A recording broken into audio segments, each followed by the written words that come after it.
Live from Fargo and serving you on TV, online, and on the go, this is Valley News Live at 5. Despite recommendations from health officials and Governor Doug Burgum, many college students still left campus this holiday weekend, which has some wondering if they should get tested for COVID-19 or quarantine. Valley News Team's crime and safety reporter Bailey Hurley talked with a local health expert today and has our story. For those who left campus this weekend, Sanford infectious disease specialist Avish Nagpal says if most of your socialization was done outdoors, you should be in the clear. It's okay to, hang out outside with or maybe, keep yourself to a limited circle, but crowding indoors is really what we need to avoid in these situations and exposing more people. Even though spending time in a crowded bar or house gives you a higher chance of contracting the virus, Dr. Nagpal says it doesn't mean you should get a test yet. I think the best thing to do would be to keep yourself as isolated as possible. It's still okay to go to the classes, but obviously wear a mask. Nagpal says if you did contract the virus over the Labor Day holiday, you wouldn't get a positive test for at least 7 days, saying unless you've now been told you are in close contact with a positive person or start feeling symptoms, you don't need to get tested. There is already widespread community transmission, so getting a test just because is not something that we recommend medically. Saying instead, it's best to lay low the next few days and monitor your symptoms before going out into large crowds again. In Fargo, Bailey Hurley, Valley News Live. Local college officials say while they don't require students to report their travel, they do recommend students get tested regularly, especially after traveling. We're also learning the names of those who were in an incident that led to an officer-involved shooting on Friday night in Beltrami County. The deputies who were involved are Tim Bender and Charles Nelson. The suspects who were taken into custody are Isaac Lee Neighbors and Rowan White. It started when officials were told that a vehicle was taken from its owners at a business in Cass Lake, Minnesota. A pursuit began and the people in the vehicle started shooting at the deputy, hitting his squad car. No one was hit by the gunfire, and both deputies are on administrative leave. The BCA is investigating the officer-involved shooting, while the Cass County Sheriff's Office is investigating the carjacking incident. In Clearwater County tonight, a woman is dead and a man is behind bars after a stabbing. The Sheriff's Department was called to a home in Bagley for a medical emergency. Around 8:30 last night, when officers arrived, they saw 27-year-old Christopher Colgrove and 53-year-old Don Swenson fighting before Colgrove pulled out a knife and stabbed her. Swenson was rushed to the hospital but died from her injuries. Colgrove tried to escape police but was eventually arrested. He's facing a second-degree with intent murder charge. We're not quite used to the temps we're seeing today, but at least there's no snow. Let's find out what's in store for this evening with Hutch in your First Alert forecast. Hey, Hutch. Andrea, that was weather whiplash. I mean, temperatures 70s, 80s, even 90s in the Dakotas, dropping down to the 30s and 40s. We have clouds and a few sprinkles in the area today. As you take a look at the visible satellite, you see these popcorn clouds that are forming, those little fair weather cumulus clouds. Those are going to dissipate as we see the close of the day setting. And clearing skies equal colder temperatures across our area. Right now, we're already in the mid-40s at Detroit Lakes.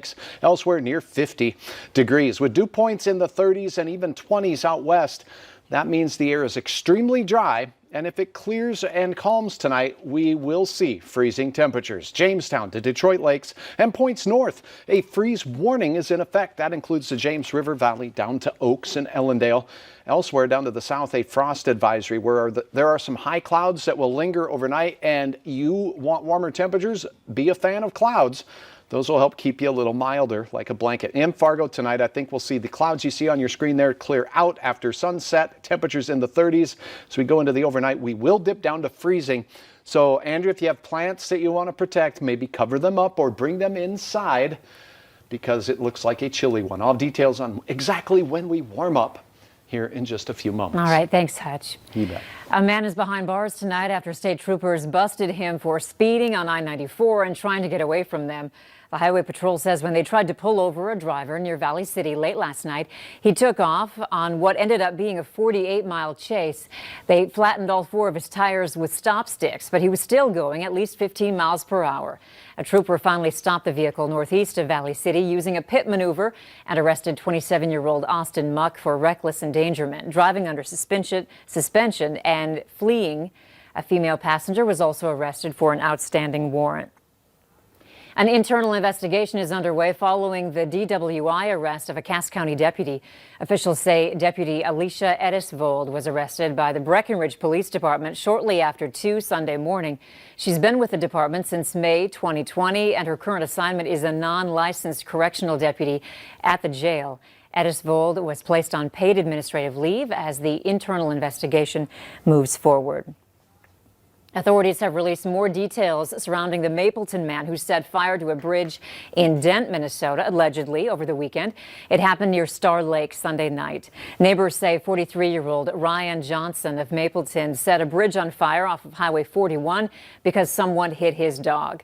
Deputies haven't confirmed that motive. Johnson is being held in the Otter Tail County Jail for arson. The fire started sometime overnight on Saturday into Sunday morning. The bridge remains closed. A family is without their home tonight after an apartment fire yesterday afternoon in Grand Forks.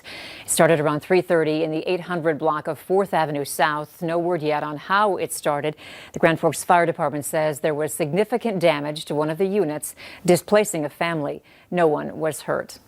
The CEOs of 9 pharmaceutical companies have signed a pledge to make safety and the well-being of vaccinated people top priorities in the development of the first COVID-19 vaccines. There are 3 trials here in the U.S., but polls show only a fraction of Americans say they'll get the vaccine as soon as one is available. David Begnot reports. I think knowing that a vaccine is this close to being approved is really exciting and really promising. 37-year-old Natalie Hayden is a mother of 2 from St. Louis, Missouri. She is one of millions of Americans with an underlying health condition, which means she is at higher risk to get really sick if she develops the coronavirus. Treatments for Crohn's disease have weakened her immune system. She didn't leave home for months at the start of the pandemic. She says a vaccine would be a lifeline for her and her family. Do you plan to get a vaccine when it's available? I'm a little bit apprehensive about getting the vaccine, but I do think in the end I will be getting it. It is already September, so when I think about possibly having a vaccine approved by the end of the year, that seems super fast and maybe a bit rushed. I wouldn't probably take it just yet in the next few months.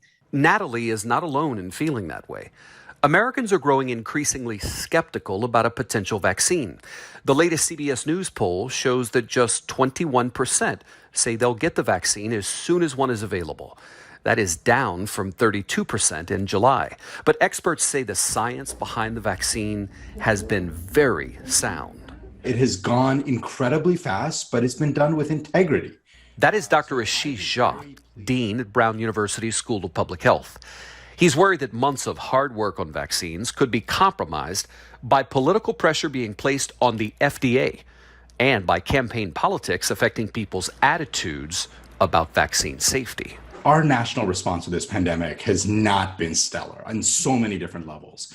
But the one area where we've actually done a really good job is on vaccines. I want to make sure we don't fumble at the 1-yard line here. We've got to keep politics out of this. You think that folks on both sides, whether it be the Biden camp and the Trump camp, dial it back? I would like politicians from all sides to stay out of it, not get involved, not do political meddling, and really let the science drive the timeline. He says we could have a vaccine by next month, but it's going to be more like November or December, and it'll likely be well into next year before there are enough vaccines to give everyone who wants one. Let's take a look now at the COVID-19 numbers. In Minnesota, the Department of Health is reporting 387 confirmed cases of COVID-19, along with 2 new deaths. In total, more than 1,800 deaths have been attributed to the disease. 74,000 people are listed as recovered. In North Dakota, there are 75 new cases in the state. The death toll remains at 156. The active case count is nearly 2,300. In Moorhead, area public schools have more than 7,000 students in grades K through 12 enrolled for the first day of school, which continues the recent trend of high enrollment. Students return to class today in a hybrid learning model, which is a mix of distance learning and in-person classes. A virtual learning model is also available for families desiring full-time distance learning. Spud Academy enrollment is nearly 1,300, with 496 in grades K through 4. 478 in grades 5 through 8, and 325 in grades 9 through 12. This school year's opening enrollment is 66 students more than last year. Today's Fargo Public Schools COVID-19 Instructional Plan Committee held their third meeting to talk about the Smart Restart Plan. They have revised protocols about possible or confirmed cases of COVID-19 based on updated guidance from the State Health Department.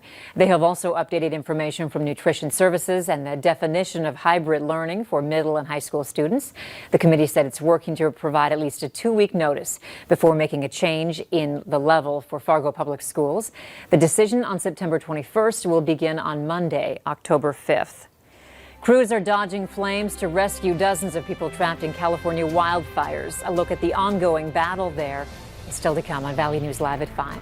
This morning, a severe lack of heat as we started our day in the 20s in Wales, Webster, and Argyle, Hallock as well.